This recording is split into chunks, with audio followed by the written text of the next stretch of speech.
സർവീസിൽ നിന്നും വിരമിക്കുന്ന ഹിന്ദി അധ്യാപകർക്കുള്ള ജില്ലാതല യാത്രയയപ്പ് സമ്മേളനം കാഞ്ഞങ്ങാട് വെച്ച് നടന്നു.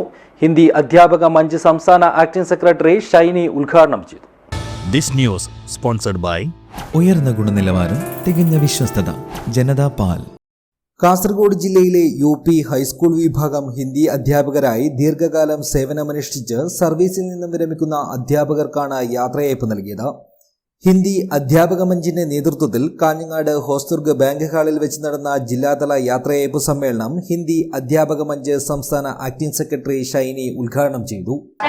ഒരു നൂറ്റാണ്ടുകാലത്തിന്റെ അടുത്തേക്ക് ഏകദേശം നമ്മളൊക്കെ സ്വാതന്ത്ര്യം ലഭിച്ച ശേഷം ഇത്രയും കാലഘട്ടം കഴിഞ്ഞു വരുമ്പോഴും ഇന്നും ഹിന്ദി അധ്യാപകരുടെ ഇടയിൽ അനുഭവിച്ചുകൊണ്ടിരിക്കുന്ന നിരന്തരമായ പ്രശ്നങ്ങൾക്ക് പരിഹാരമില്ലാതിരിക്കുന്നത് ഒരുപക്ഷെ ഹിന്ദി അധ്യാപകരുടെ വേദനകളെ, ഒരു കുടുംബത്തിലെ വേദനകളെ മനസ്സിലാക്കാൻ നമുക്ക് അപ്പുറത്തേക്ക് നിൽക്കുന്ന അധ്യാപക സമൂഹത്തിന് കഴിയാത്തതാണ് എന്നുള്ളതിന് യാതൊരു സംശയമില്ല. കാരണം നമ്മളൊക്കെയും ഓരോ അധ്യാപക സംഘടനയിൽ ഉൾപ്പെട്ടിരിക്കുന്ന അതിന്റെ മുഖ്യധാരയിൽ ഉള്ളവരായിരുന്നു. പക്ഷെ ഒരു കാലഘട്ടത്തിലൊക്കെ ഇപ്പോഴും ആണ്. എങ്കിലും എന്താണ് ഹിന്ദി അധ്യാപകർക്ക് വേണ്ടി നമുക്ക് ചെയ്യാൻ കഴിഞ്ഞിരിക്കുന്നത്? അന്നേ കാലഘട്ടത്തിൽ എന്ത് ചെയ്യാൻ കഴിഞ്ഞിട്ടുണ്ട്? ഹിന്ദി അധ്യാപകർ അനുഭവിക്കുന്ന പ്രയാസങ്ങൾ എന്തൊക്കെയുണ്ട്?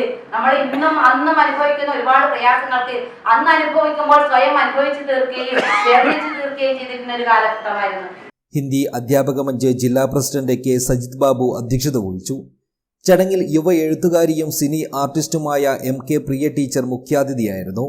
2026-27 വർഷത്തെ ഹിന്ദി അക്കാദമിക കലണ്ടർ ജില്ലാ academic council convener doctor Piyali വിശിഷ്ടാതിഥി MK പ്രിയ ടീച്ചർക്ക് നൽകിക്കൊണ്ട് പ്രകാശനം ചെയ്തു. സംസ്ഥാന ജോയിന്റ് സെക്രട്ടറിമാരായ TMV മുരളീധരൻ, EV ഹരീഷ്, സംസ്ഥാന സമിതി അംഗങ്ങളായ PK ബാലചന്ദ്രൻ, GK ഗിരീഷ്, ജില്ലാ secretary Titus V. Thomas, Rukmini, VV Saji, P. Harinarayanan, KS Mary അഗ്നസ്, VS ശൈലിനി തുടങ്ങിയവർ സംസാരിച്ചു. തുടർന്ന് ഈ വർഷം സർവീസിൽ നിന്നും വിരമിക്കുന്ന doctor GK Girish, KP Sreelekha, N. Latha, TK Rahiyanath, K. Mookambika, Betty Joseph, T. Sibimon തുടങ്ങിയവർ മറുപടി പ്രസംഗം നടത്തി. News bureau, Kanhangad.